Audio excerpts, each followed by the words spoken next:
আসসালামু আলাইকুম। ওয়ালাইকুম আসসালাম। কেমন আছো তোমরা? মাশাআল্লাহ ভালো আছি। তোমরা বারান্দায় কি করছো? একটু আগে আসরের নামাজ পড়লাম, এখন তাসবিহ পড়ছি। আচ্ছা, তোমরা দুইজনই আজকে রোজা আছো তাই না? হ্যাঁ, কেমন লাগছে তোমাদের? অনেক ভালো। রাফান? ভালো লাগছে। তাই? রাফান, তুমি আজকে ইফতারে কি খেতে চাও?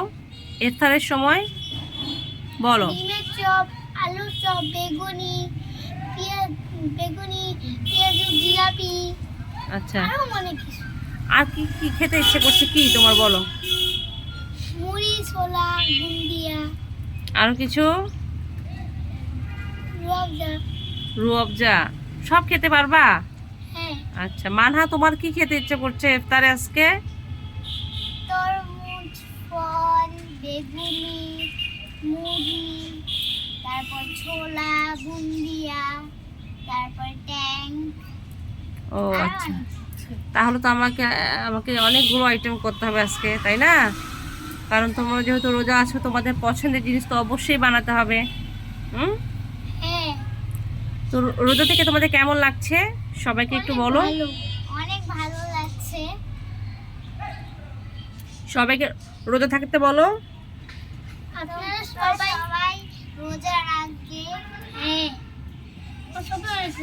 আমরা যারা মুসলমান আছি তাদের প্রত্যেকেরই রোজা করতে হবে, তাই না? কারণ রোজা হচ্ছে ফরজ, মুসলমানদের জন্য রোজা ফরজ, তাই না বলো? হ্যাঁ, হুম। আর ছোট বাচ্চারা যদি রোজা করতে পারে, আমরা বড়রা কেন পারবো না, তাই না? হ্যাঁ, অবশ্যই। এখান থেকেও আমাদের অনেক কিছু শিক্ষা নেওয়ার আছে। তো সবাইকে সালাম দাও, দিয়ে শেষ করে দাও। সবাইকে জানাচ্ছি আসসালামু আলাইকুম। আর সবাইকে রমজানের জন্য শুভেচ্ছা জানাচ্ছি।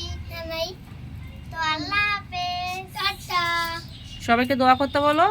সবাই আমাদের জন্য দোয়া করবেন।